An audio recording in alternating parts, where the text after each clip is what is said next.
Welcome to study for success. आज हम बात करेंगे 7th क्लास की English book an alien hand के first chapter the tiny teacher की। तो चलिए शुरू करते हैं। द टाइनी टीचर एक चिंटियों के बारे में ज्ञानवर्धक लेख है जो हमें चिंटियों के रहन सहन और बर्ताव को दर्शाती है।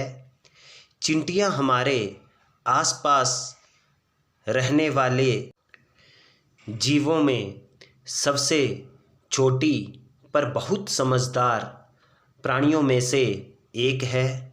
वो इतनी समझदार है कि कुछ लोग उसे अपना पालतू भी बना लेते हैं।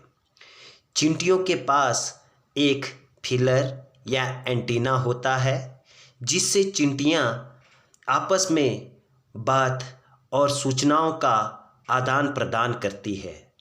चिंटियां हमेशा एक कतार में चलती है, जैसा कि आप पिक्चर में देख भी रहे हैं कि चिंटियां एक दूसरे के पीछे चलती है और एक दूसरे के फीलर को छूकर अभिवादन करती है। जिस तरह से हम किसी से मिलते हैं तो हम उनसे हाथ मिलाकर या नमस्ते कर कर, गुड मॉर्निंग, गुड आफ्टरनून कहकर उनका अभिवादन करते हैं, तो बिल्कुल उसी तरह से जैसा कि आप पिक्चर में देख रहे हैं कि जब चिंटियां आपस में मिलती है तो वे एक दूसरे के फीलर को छूकर उनका अभिवादन करती है। चिंटियां कई प्रकार की होती हैं। उनमें से लाल और काली चिंटियां प्रमुख है, जिसे हम बचपन से ही देखते आ रहे हैं और आप पिक्चर में भी देख रहे हैं। ये चिंटियां जहाँ रहती है उस जगह को आंट हिल या बाम्बी कहते हैं। प्रत्येक आंट हिल यानी बाम्बी में सैकड़ों कमरे और रास्ते होते हैं। इनमें से कुछ कमरों में रानी चींटी अपने अंडे देती है। कुछ कमरे नए चिंटियों के लिए होते हैं। इन्हें नर्सरी या ग्रब कहते हैं। कामगर चिंटियों का अपना अलग कमरा होता है। वो अपना अधिकतर समय भोजन की तलाश में बिताते हैं। तो जो चिंटियां काम करने वाली होती है उनको एक अलग सा कमरा दिया गया होता है। वो एक अलग कमरे में रहती है जो कि स्पेशल उन काम करने वाली चिंटियों के लिए ही होता है और इनका काम भोजन तलाश करना होता है और ये अपना ज़्यादातर समय इसी काम में गुजारती है। कुछ कमरे भोजन के भंडार के लिए होते हैं, मतलब कुछ एक कमरे ऐसे होते हैं जहाँ पर जो वर्कर आंट द्वारा लाया गया भोजन होता है उसे रखा जाता है। सेनानी यानी सोल्जर चिंटियों का अपना बैरक होता है। कोई भी सेनानी चिंटी भोजन की तलाश में नहीं जाती है। कोई भी सोल्जर या वर्कर कभी भी ग्रब को नुकसान नहीं पहुंचाता है।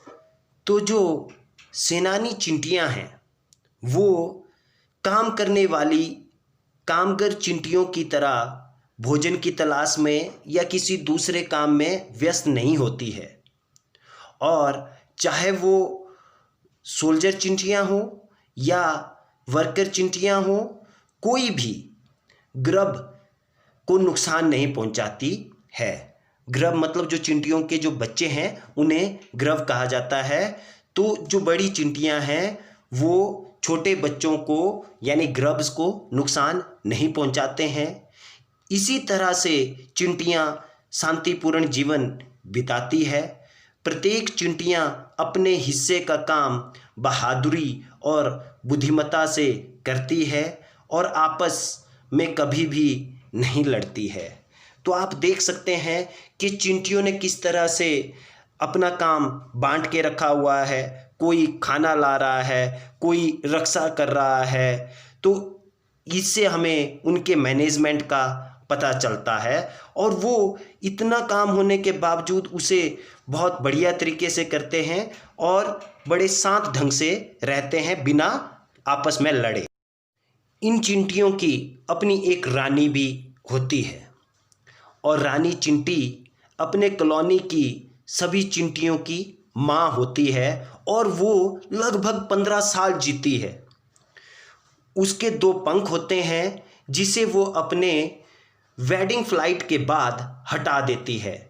वेडिंग फ्लाइट जो कि गर्मी के दिनों में होता है और इसमें रानी चींटी मेल आंट की तलाश में निकलती है और उसके बाद सिर्फ अंडे देती है। अंडों से चींटियों के बच्चे यानी ग्रब निकलते हैं और सोल्जर चींटियाँ उनकी सुरक्षा करती है और वर्कर चींटियाँ उनके लिए खाना लाती है, उन्हें खाना खिलाती है, साफ करती है और उन्हें हवा, व्यायाम और धूप के लिए बाहर भी ले जाती है। बाद में क्वेश्चन आंसर्स में क्वेश्चन भी पूछा गया है कि जो चींटियां हैं वो ग्रब्स को बाहर क्यों ले जाती है, तो आपने अभी से ध्यान में रखना है कि जो वर्कर चींटियां हैं वो उन्हें हवा, व्यायाम और धूप के लिए बाहर ले जाती है। तो आप देख सकते हैं किस तरह से सारी चींटियां अपने अपने हिस्से का काम कर रही है। जो बच्चे हुए तो सोल्जर्स उनकी रक्षा कर रही है और जो वर्कर्स हैं वो उनके लिए खाना ला रही है, खिला रही है, साफ कर रही है, हवा, व्यायाम और धूप के लिए बाहर ले जा रही है। 2 से 3 हफ्तों में ग्रब्स कुकून बन जाते हैं। तो ग्रब्स जब थोड़े से बड़े होते हैं 2-3 हफ्ते का समय लेकर क्या बन जाते हैं, कुकून बन जाते हैं। कुकून का समय 3 हफ्तों का होता है। इसके बाद कुकून बतौर चींटियां बाहर निकल जाती हैं। चींटियों की अब ट्रेनिंग चालू हो जाती है और कुछ हफ्तों बाद वे अपने काम के लिए तैयार हो जाती हैं। तो हमने देखा कि 2-3 हफ्ते का समय लेकर जो ग्रब्स है वो कुकून बन रहे हैं और अगले 3 हफ्ते तक वो बतौर कुकून रहते हैं और उसके बाद वो चींटियां बनकर बाहर निकल जाते हैं। और जब वो चींटियां बन जाते हैं तो उनकी ट्रेनिंग जो है वो शुरू हो जाती है और वो कुछ हफ्तों के बाद अपने काम के लिए तैयार भी हो जाते हैं। और अभी उनको किस बात की ट्रेनिंग दी जा रही है, वही जो कि वर्कर्स करते हैं और वही जो कि सोल्जर्स करते हैं, वो सारे काम की ट्रेनिंग उनको दी जा रही है। चींटियों के घर में कुछ अन्य जीव भी रहते हैं जैसे कि बीटल्स, एक तरह का कीड़ा, या लेसर ब्रीड्स ऑफ आंट्स, दूसरे प्रकार की चींटियां, और ग्रीन फ्लाई। इनमें से कुछ चींटियों के लिए मनमोहक गंध छोड़ती है तो कुछ स्वीट जूसेस, कुछ तो हमारे कुत्तों और बिल्लियों की तरह पालतू भी होते हैं। ग्रीन फ्लाई चींटियों के लिए हनी ड्यू देती है। तो हम देख सकते हैं कि किस तरह से जो चींटियों के घर में कुछ अन्य जीव रहते हैं वो भी कोई ना कोई कार्य कर रहे हैं। कोई चींटियों के लिए मनमोहक गंध छोड़ रहा है, कोई स्वीट जूसेस दे रहा है और ग्रीन फ्लाई हनी ड्यू दे रही है। चींटियां हमें hard work, sense of duty और डिसिप्लिन से रहना सिखाती है और यह भी कि कैसे उस जगह को अच्छी तरह से रखें जहां हम रहते हैं। तो इस तरह से चींटियों से हमें ये सब चीज़ें सीखनी चाहिए और अपने जीवन में शामिल करनी चाहिए। तो ये थी द टाइनी टीचर, जो कि 7th क्लास की English book an alien hand का फर्स्ट चैप्टर है। मुझे उम्मीद है आपको ज़रूर समझ आया होगा। Thank you and have a nice day.